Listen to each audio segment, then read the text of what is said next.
I'm Mark Henick. This is So-Called Normal.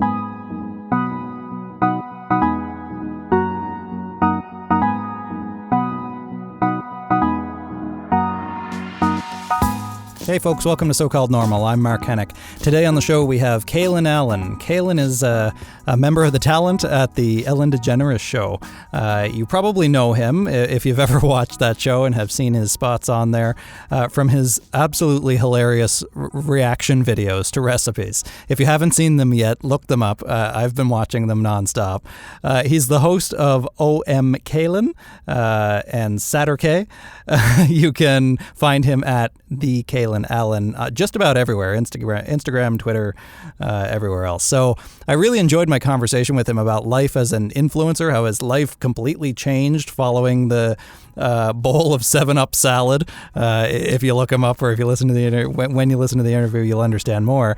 And how he just up and had to move then to Los Angeles and work with Ellen DeGeneres. So I really enjoyed my conversation with him. We recorded it remotely from his place in Los Angeles. So here's my conversation with Kalen Allen on So-Called Normal. So my name is Kalen Allen. I am currently a talent correspondent at the Ellen DeGeneres Show, but that all started by me making food reaction videos on social media that went viral. And I did my first video on November 15, 2017, and then that first video went viral, and then the videos that I made after that went viral as well. And then just a couple of months later, I was appearing on the Ellen DeGeneres Show, to which she offered me a job, and I've been in LA ever since. Wow, that's incredible. It's so where were you prior to all this? When you posted this first video? So I was attending school at Temple University in Philadelphia, Pennsylvania, and I was in my first semester. Yes, in Philadelphia, and I was in my first semester of my senior year. Okay, and you were studying. I think I saw that you were studying theater at the time. Yes, I was studying theater and film. Theater and film. Okay, so you already had an interest in. Were you looking at doing television or stage acting, or what was your interest in theater? I think my interest was both. I think the original plan was that I was going to move to New York, and I often say this, that the week that I moved to LA, that week I actually had a graduate school audition at Juilliard that I canceled because I was moving to LA. So yes, my first passion was to be an actor, and so I wanted to continue my training in acting, and I was going to move to New York, so that was the original plan. Wow. So you gave up Juilliard, and then you went pretty much a week later, it sounds like, to the Ellen DeGeneres Show. I mean, that's pretty much skipping, a big portion of the stuff that other people have to go through. Many people don't make it that far at all. That's incredible. Yeah. So I think it was very much taking a risk, and just putting it all out there and not worrying about what the result was going to be. So can you tell me a bit more about then who you were at that time in your life? I mean, it wasn't even that long ago, 2017. But who were you before you really popped so quickly like that, and then jet off to LA? What had your life been like up to that point?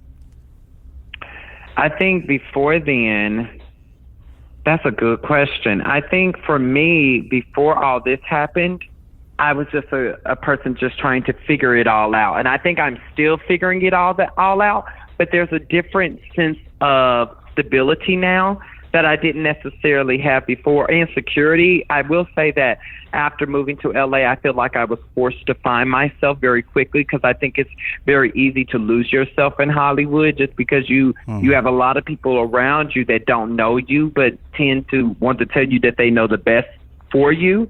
And so I think moving to Hollywood really forced me to find a new sense of self. Yeah. How easy or not was that in a place like Hollywood, where it seems like there's lots people are trying to construct different versions of their self, or the people that they want to be seen as, but how easy or hard is it to actually build an authentic version of yourself in a place like that? I think it's not easy at all. I think a lot of time is that when you hear horror stories about Hollywood or how people want you to be a certain version of yourself, is that when you enter into Hollywood with that type of mindset, you start to try and figure out who everybody wants you to be. And I think what I had to do was that I had to realize and understand what I was willing to sacrifice for the thing or for, the perks of Hollywood. I had to make a decision with myself if I was willing to sacrifice my own happiness for that. And what I came to the conclusion of was that I said that if I am not happy with myself, then I cannot make content that is supposed to make other people happy. If I don't, if I start to, compromise and try to make other people happy for their own comfortability, but then I will never be able to sustain a career. Yeah. I read a wonderful quote that you had in one of your interviews. You've done so many, but you said something to the effect of, I am who I am, and you get to be yourself and to share yourself with the world every day, right? I think that's why you connect so well with audiences, because you are who you are. Yeah, I never try to play pretend. I think I'm the type of person that doesn't like anything that is not authentic, and I don't really work well in fake and phony kind of environment. So I'm very serious about always staying true to who I am. Right. And I chuckled a little bit when you said that, because I think when people think of fake environments, they think of Hollywood just by definition. Yes, they do. Almost. Right. So tell me more about your videos then, to go back to that. I mean, I've watched a bunch of them now, and I hadn't really before this, but when I started, I couldn't stop. I can't get enough of your reactions to food in particular. So tell me more about this. Why do you do these things? Well, when I did it just by chance. I did it by just having a feeling that I should make this video about food, and then I put up my phone and did it, and then it just happened to blow up. It was never like an intentional thing, but the reason why I think that they work so well and that people love them is because it's a shared experience. I think nowadays people like to have experiences that are immersive and that aren't just one-dimensional, and because usually in the reactions, the people are actually joining in on me with whatever I'm saying because they are thinking the exact same thing. That makes it more special, even though it's something that is so simple as a 1-minute clip of just somebody in their bed talking about food. I think it kind of plays into escapism a little bit. Yeah, for sure. That there's nothing scripted or controlled about it. It's just your immediate reaction in the moment. Right, exactly. So now, what is it about the unusual, I guess, that's one of the things that I've been thinking about as I was preparing for this conversation, that there's something in even if it's classic recipes or people doing things that you find to be unusual and then reacting to that. What's your attraction to that kind of thing? I think specifically with food, I think food is probably the only thing in the entire world, aside from music, that everyone shares, right. That everybody has a common relationship with.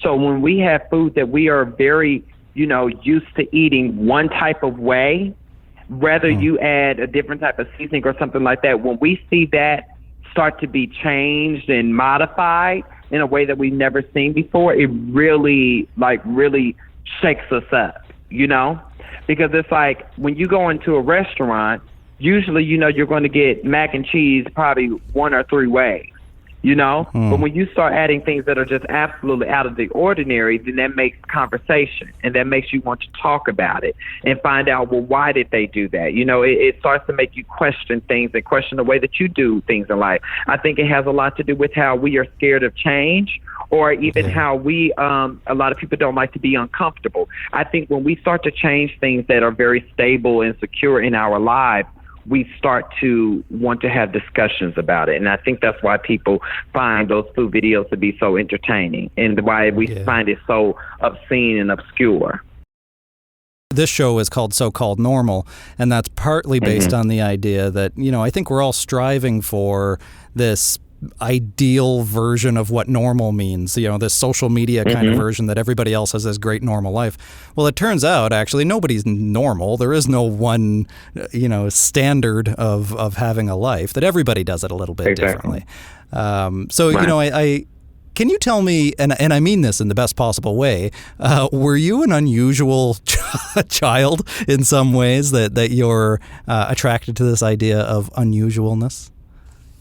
Oh, yes. I think I am the opposite. Even to this day, I'm the opposite of what everyone would expect me to be. I was never the type of person that fell into like peer pressure. Like I never did anything that all my friends would do if I didn't want to do it. I very much was against the status quo at all times. I never wanted to do anything that made me comfortable, and I never wanted to do anything that everybody else was doing. I always wanted to be different. I always wanted to stand out, and I think that's probably why I have an obsession with doing things that are different than the rest. Yeah. Did that ever make you feel, though, isolated or make it difficult to relate to people if you're always being different, especially as a young person? Oh, most definitely. I think even to this day, I think even like I have a very small group of friends. I think it affects me in dating. I think it affects me in many different ways of how I just move around the world very differently and look at the world very differently than most people do. I don't get very upset at things. I'm very unbothered because I'm always like, well, who cares? Things that most people get upset about, I'm like, well, I can't change it. I'm a very resilient person. I just have a very different type of outlook on life. How do you think you learned that, or is it just the way you've always been? I think it has a lot to do with that. I move around a lot around the world based on how I feel, and I always say if something doesn't make my spirit shine or doesn't make me feel good, then I don't participate in it. And that's how I operate within life. So I think it's based on how I feel. If something makes me feel sad or makes me get into a state of depression or just, unhappiness, then I have no desire to be a part of it. Right. And is that, are those things that you've felt before? Is that how you know that you don't want to spend time there because you've felt it before, or where did that come from?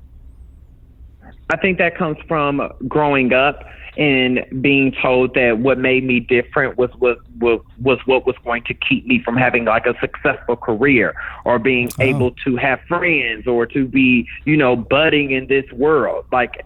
And I feel as though it was because of that adversity and what people would tell me that I couldn't do because of who I was, that I fought against that to make sure that everything that I wanted did come true despite who I was. Yeah. Do you have any siblings? No, it's just me. I do have 2 half brothers, but I grew up as an only child. Okay, yeah, no, I don't know if there's much science or anything behind birth order stuff, but it seems like, many people, and I think we're all surrounded by the message that we all need to conform and to be, inoffensive and don't stand out and all this stuff, but I don't know, maybe it's an only child thing, or I'm the youngest of 3, and I have a bit of that too, where I feel like you need to stand out, you need to be different, and you said this too in another one of the articles that you were interviewed for, that you need to stand out in order to be successful. You can use your difference, right? Yes. So yes, I always tell people, find what makes you unique. You've done that very successfully. So what would you tell to, or what would you say to other people who are feeling different and who feel like they need to hide that difference in order to fit in? I always tell people, find what makes you unique and let that stand out, because that is what's going to propel you to what you want in life. Because I believe that whoever you believe in made you the way that you are, because that's who you're supposed to be. And also I think about when other people tell you when people try to force their insecurities onto you, you have to think about, if you are this way, what do you gain versus what do you lose? And you also have to say, if people have these opinions about you, what does that say about them? Because it's like, okay, so if you did do this, or if you tried to be just like the person next to you, what has that person achieved that you haven't, that you could possibly want out of their life, And if it's nothing, then why would you do that?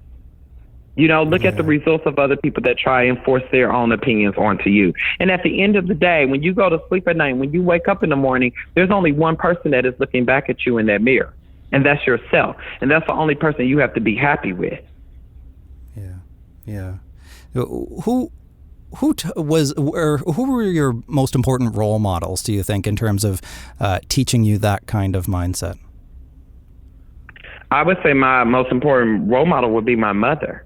I think my mother always allowed me to be who I wanted to be. I never felt pressured to have to pretend or try to fit inside a certain mold. Yeah. And how did your mother react when you all of a sudden gained such popularity and moved off to LA to do these great things? My mother was very supportive. I didn't even my mother never asked me to ask for permission. I remember I just called her, I said, I'm moving to Los Angeles.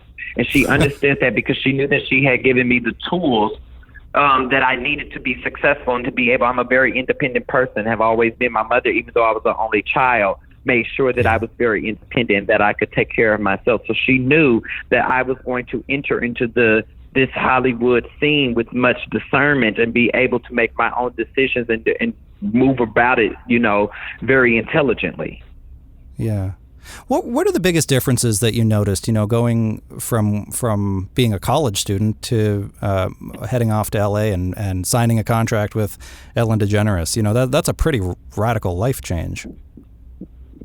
I would say personally for my own life, I haven't felt that much of a difference, because a lot of times I just tell people that to me it's just a job, and that's the way that I treat it, as a job.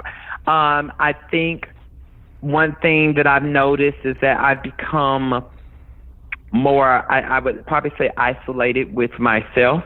I tend to be more of a homebody now. I prefer to be at home when I'm not working, just because I think when I'm working, I have to be so on, or when I'm out in public, if I meet fans and stuff like that, then I have to be on as well. So I think I like to conserve my energy a lot more. So I like to be at home with my own type of, silence and, in my own bubble. So I think that's probably the biggest difference that I've noticed. So as a performer then, I suppose, even if it is an authentic performance, there's still a performance element to it. How do you bring your whole self when you have to be on like that? You're not just doing videos in your bed anymore, or maybe you are, but, to go to the stage and to need to be on, how do you do that? I very much have to prepare myself. If you've ever seen me, if you ever work with me, and before the cameras roll, usually I'm very quiet and I'm very to myself, and I'm just getting ready. And then as soon as the cameras turn on, I'm just always ready to just jump into it, mainly because I come from a theater background. And I think I always believe that the show must go on.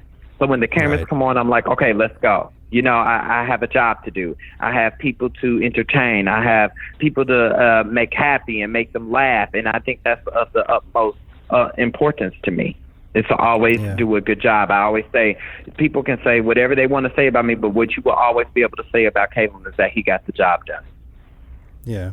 Have you ever showed up to work or to do, something that is designed to make people laugh and to bring people joy, as you're so good at doing? But have you ever showed up and just really not been feeling it, or been in a bad place, or there's something else going on and you had to flick it on anyway? Oh, absolutely. All the time. I mean, that's very normal for me. There are some days where I'm just not feeling it, and I just have to, usually I'll meditate and I'll calm my nerves so that I can get into a place where I can still perform.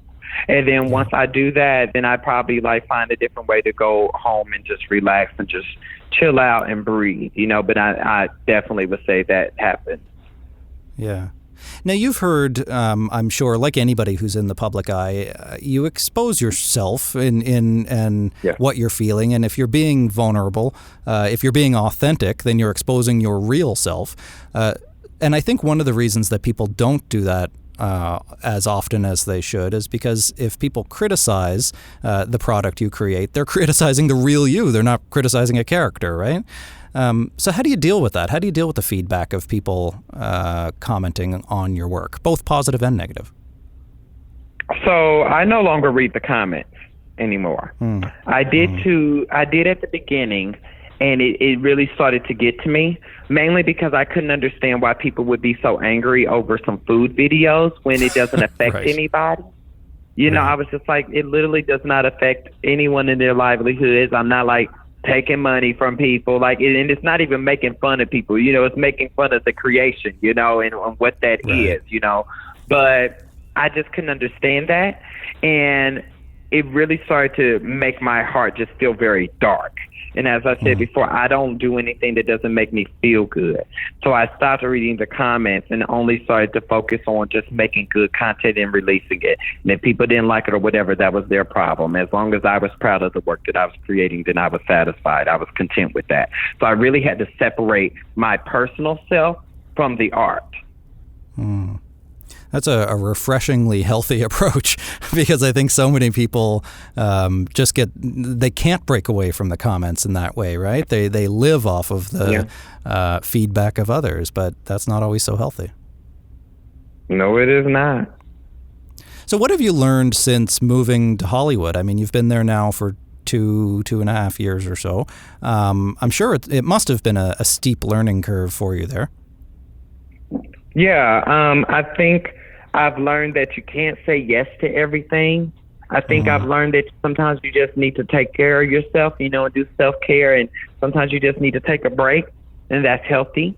You know, I think I've learned different ways of the business. I think I've learned to figure out what I want in my life, you know, what things bring joy to me that isn't necessarily being creative, or I think I've known when I need to just step away and when I need to breathe. I think I've learned more about myself and who I am and what I'm willing and not willing to do. You know, I think this has been just an ultimate learning curve and just a big period of growth for me. Yeah. And you've also had the opportunity to work with, many different people, celebrities and power players in the industry and all kinds of people. Yeah. Who have been the ones that have really stood out for you or have really impacted your favorite people that you talked to? I'm sure they're all great, but who are the ones that really stood out for you? I think my favorites are definitely, Ellen, Michelle Obama, and Oprah. I think because those are well, that's a pretty good list. Indeed, and I think it's because those are the three most famous people in the world, Right. And I think I use them as mentors, and I watch them and I see how they move around like backstage and with other people and how they communicate and how they operate, and it's just like I can figure out how I want to move around the world based off of them, especially because I think they are some of the nicest people that I've ever met and some of the most grounded people. And I think a lot of times there have been times when I met people that weren't so nice. Then usually those are the people that aren't as famous, And so it's me learning that because you have some type of clout or this public figure label, slapped to your name doesn't mean that you have to act or be a certain way, and I think it's the people that have the security within themselves and who they are that are usually the nicest, and I think those three women are some of the most secure people that I've ever met. So would you say then that who you see is who they actually are? Oh, absolutely. When people ask me all the time about, who is Ellen, in real life, I say exactly who you see on TV. That's the exact same person. I think that's why another reason why I strive to be as authentic as possible is because I think Ellen is so authentic. It's like she gives it to you who she is, and she doesn't try to compromise and change who she is, for anybody else's pleasure. Right. So what is it about fame? People like Ellen or Michelle Obama or yourself. What is it about fame that's useful or powerful? Why are you attracted to the idea of fame? I think it has a lot to do, for me, it's about representation and visibility. There aren't a lot of people that look like me that have the platform that I have, and with that, I think when you have people that have these huge platforms, you are able to influence a lot of people because they trust you. And the whole entire world works off of trust. They're like certain brands that that you'll buy from because you trust that the quality and what they're saying is true. you know? And so I think that's why it's so important for people that have fame to take that responsibility serious and realize the things that you have that you can change and impact with your voice because people know who you are. Do you find the platform can be heavy sometimes, being a representative of one or more communities? That's a lot of responsibility. It is a lot of responsibility, and I think there's a lot of juggling the intersectionality of it all. But I think at the end of the day, you have to realize, you have to think about what is it worth, you know, and why that fight is so important to continue, because, you know, at the end of the day, you can do more good than bad, you know, and I think everything's not going to be easy. And of course, you're going to have your own struggles and your own hurdles, and you're going to have people that don't agree with you all the time. But you have to think, what is the price of that, and how is it worth it? You know, and I think most of the times when you are dealing with disenfranchised communities and, you know, people that are oppressed, you understand that it is always worth the struggle and the sacrifices. Yeah. You said in one of your Instagram posts that for you, fame wasn't about the money or the appearance or anything like that, but that you want to inspire and people and motivate, change lives. You know, how do you think having that kind of platform can do that? How can it change people's lives? I think it can change lives, because if you just look at me being only 23, you know, and what I've been able to do, especially with someone, because usually, especially in this new age of social media, it's like people get viral and then that's all they care about is just making content. And then, you know, they just want the fame. They just want the perks. They just want to go to the party.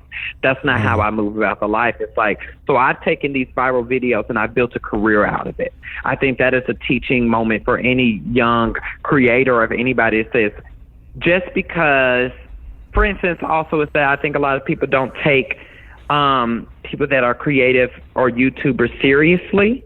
And I think it is proof that no matter how you make it in this world, you can always take that and create something that is bigger and better, you know, and it all depends on the work that you do. Yeah. Now we've seen, you know, influencers and YouTubers, YouTube stars in particular, like yourself. That's a relatively new phenomenon, right? It hasn't been around all that long, and some people have misused that platform, and I think in some ways have done some harm. I'm thinking of one guy in particular who shot a video of somebody who had died by suicide. You know, something that is not only in poor taste, but actually can be quite harmful for other people impacted by that. So, you know, how do you go by instinct in terms of what you think, in terms of being yourself, what will help people and inspire people and motivate people? Or do you have a way of thinking, you know, maybe this isn't the right time for this or the right way to say this, I guess? How do you edit yourself in that respect, or do you? I think you have to be very smart, and you also have to remove yourself. And you have to realize that, okay, you may feel this way about this opinion, you may think this way about this, but you have to sit back and think, how will other people, you know, receive it? What do they think about it, you know? And I think that's what you have to keep in mind, is that everybody's not you. Everybody doesn't think like you. You know, and I think there's a responsibility with that, and in the content that you make. I think I do move off my instincts, but I think timing is also important. You have to look at what's in the news. You have to look at what are people thinking about, and you also have to think about what are the consequences. I think I've moved around life. I think my mother always said, before you do anything, always think about what are the consequences. You know, and I think when you have a platform, you have to realize that you have an outreach that not many people can have. You know, there's a lot of people that can go on social media and state their opinions and nobody see it but a couple of people. That's not you, you know? Yeah. And just because you have an opinion doesn't mean that it is the socially acceptable or the right opinion. Sure, yeah. Now, you said that you don't read the comments, so you filter out the usually toxic garbage anyway. But what about the positive stuff? Do the positive stories of the ways that you have inspired and motivated and changed people, does that make its way to you? Yes, it does make its way to me, mainly in-person encounters, I would say. Yeah. I wouldn't say that it necessarily, I think it kind of motivates me to keep going. and to keep doing it. But I wouldn't say that it necessarily is like, oh my gosh, you know, like, oh, I'm feeling myself because they like this, that, and the other. Right, you know, right. I think I take it more as I more so care about the criticism, you know, or what I could do better, and just learning. Like, I'm always like, okay, great, this video had this many views. Now the next one I do, how can I make that better? You know, I'm just always trying to learn and grow from who I was before, you know, so I don't really get caught up or let even the positive stuff sink into me, you know. But I think that may also have to do with race. You know, I feel as though being a black man, I have to work twice as hard. So I never really take time to focus on the positive comments, because it's like, okay, I have to keep working. I don't really have time to focus on that. Have you encountered barriers regarding your race, you know, where do you think you're treated differently, that people think you can't be as inspiring or as even as successful because of your race? Have you encountered that? Oh, absolutely. I would say that all the time. I think I remember when I first started food videos, people would be like, oh, he doesn't have any talent. Like, what is he doing? He's just laying in bed, blah, blah, blah, blah, blah, blah, you know, and like, who cares? And then I would always be like, well, there's a lot of other people that don't look like me, that basically do the same thing. They just go around vlogging and stuff like that, but you allow them to have that space. You know, you allow them to win awards and go to award shows and stuff like that. So what makes me any different? Why do I not deserve the same as they do? You know, I think that always plays a factor in it. And I think that's another reason why I had to stop reading the comments, because I told people a lot of times I never understood if people didn't like me because they genuinely didn't like me, or if they didn't like me because I was black, or if they didn't like me because I was gay, or if they didn't like me because all of the above. You know? Right. And so I had to remove myself and just trust that, you know, it is what it is. And I had to also learn, and I think this is very important for anybody that wants to be a creator, is that you have to learn that fans are not irreplaceable. You know? What one person doesn't like, I promise you there are 10 other people that will like it. And you just have to trust that you will filter out the bad seeds, and with that, you will get double in people that do like it. Yeah. Can you tell me more about being gay in the black community? I think, you know, I'm not black. Like I mentioned at the top, I'm a boring white guy. So I don't really have access to that in the same way, but I've heard that there's a lot of stigma in the black community around being gay. Has that been your experience? I would say to an extent. I think homophobia is in any community, period. I think when you are involved and have a special connection with a specific community, I think it can feel a lot, you know, more increased, just because that is your community and that is where you are around all the time. And I think it's very hard to not be accepted by people that you identify with. So I think it's kind of hard to find your space in the world when you don't feel like you fit in that space. You know, especially when you're black, so you don't fit in with like the white space, and then you're gay, so you don't feel like you fit in with the black space. You know, I think that happens with any marginalized community, no matter what. So I think for me, even though there is homophobia within the African American community, that doesn't stop me from also understanding that there are also other spaces where I wouldn't be welcomed in either. And I think what I strive to do is to continue to be who I am and to still fight for my own, you know, black gay community, but also not isolating myself from the communities that don't accept me, because I think if I start to push away from those communities, that doesn't change the narrative, and that doesn't teach anybody that I am who I am is no different from them. You know, I think I have to continue to try to occupy those spaces so that I become the new norm. Yeah, those are the communities that need it the most. And certainly homophobia is in every community, I think, not just that one. So when did you always know that you were gay, or was this a coming out process for you over a period of time? Oh, no, I always knew. But I will say that once I came out publicly, I think I was more so coming out to myself, because even though I knew, I think there were still things and ways that I moved about in the world that would try to, I guess, assimilate myself into, you know, culture and society as a whole. And I think once I came out, there was a sense of relief, because I felt as though everyone already knew. Like I had just told the world. So there was no reason to hide or try to change myself for, anybody else. So I think it was more so coming out to myself to be like, okay, Lynn, you're comfortable in who you are now. This is your time to find out how to love yourself unconditionally, without having to worry about the opinions of anybody else or worrying about your safety in the world, Yeah. How did your mother react or your family react when you officially came out? You said they all knew anyway? Mm-hmm. Yeah, I mean, it was never a secret. I tell people all the time is that Kalen was always Kalen. I was always who I was. It was just that the fact that there was no label put on it, and that was the only difference. And so once the label came out, everybody was just like, okay, great, wonderful. We knew, there was no change. I mean, I ain't never had no girlfriend, so that was kind of common sense,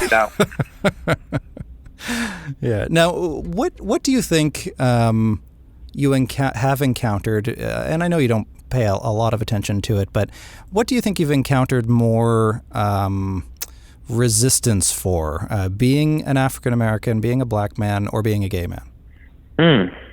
That's a good question. I guess I'm wondering what's more difficult for Americans and everybody. What's more difficult for them to accept, black people or gay people? I would probably have to say it would probably be black people.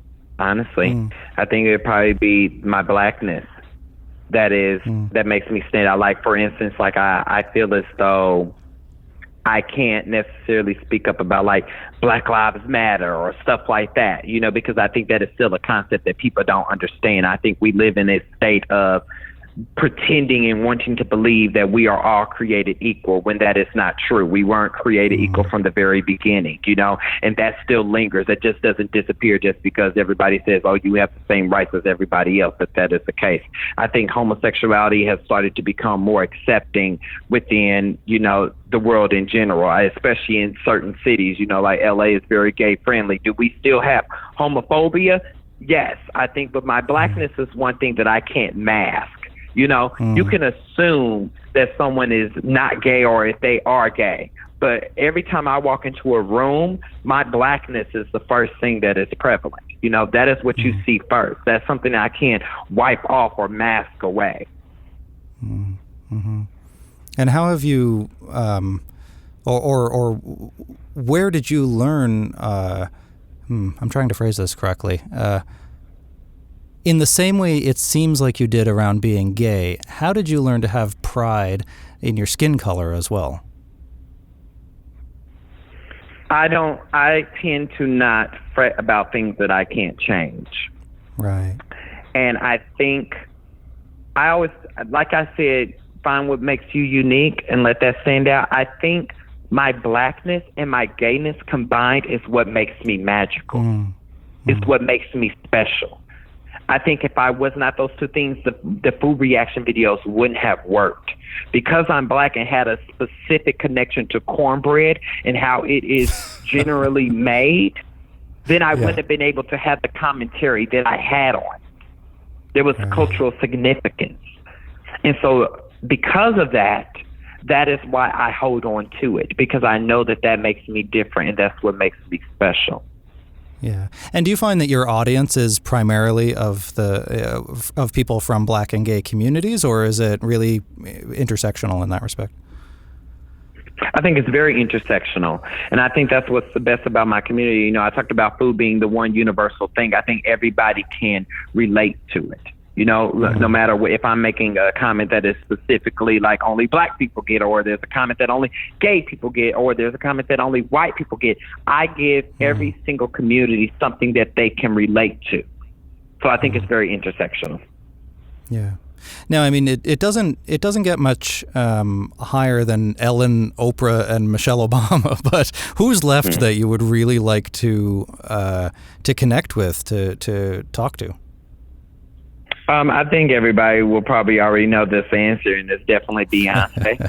And I would say Beyonce. Yeah, I would say Beyonce because Beyonce for me was a mentor, even though she didn't know it. Like, I remember being a kid, and I would always be obsessed with like the behind the scenes footage, because I just always loved watching Beyonce work. I think she has one of the most incredible work ethics on how she just go, let's make it happen. You know, I think she very much serves her fans and makes content for them, you know, and for us. And so I think that is what I aspire to have within my own career.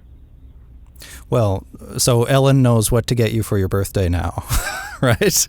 You know, I wish. So what's next for you? What are you going to continue doing the food videos and your other projects on EllenTube and elsewhere, or is there anything new on the horizon? I mean, that will always be a constant. You know, we do that. I think now that that's not really my main priority or my main focus. I think I do those just because now, you know, that's part of the job now. I think what I'm interested in is starting to do a little bit of community outreach, you know, working with other LGBT plus organizations, and definitely focusing on urban communities, because I feel like urban communities get left out of those conversations, you know, and so I definitely have interest in that. I think I have interest in exercising my acting roots and my musical theater roots and my singing roots, you know, and the stuff that I used to do. I think I found security in that content that I've been doing, that I know that I can just continue to do those. So finding new ways of exploring my passions and desires and finding new fulfillment within my access to what I can do in this new space of Hollywood. Yeah. And I think I read it somewhere that you were working on, and I apologize if this is already out, but something with Seth Rogen? Yes, so we did a movie that comes out next year. So yes, we did a movie. I believe the title is An American Pickle. We didn't have a title for a while, so I believe we have finally solidified a title. But yes, so that movie will be coming out, I believe, in the spring. So I'm very excited about that. Is that your big screen debut, or have you made appearances in other things as well? Oh, no, that will be my first time in a movie. Yeah, so That's we're hitting big. the theaters, and I'm very excited. I know I'm very excited about that people around the world will be able to see my face in theaters. That's amazing. So tell me then, Kalen, where else can people see your face? Where can they find your social accounts and all the other stuff? Well, I've made it very easy for everyone. You can find me on literally everything at the Kalen Allen. Very easy. Consistent, too. I like that. Yeah, well, I want consistency.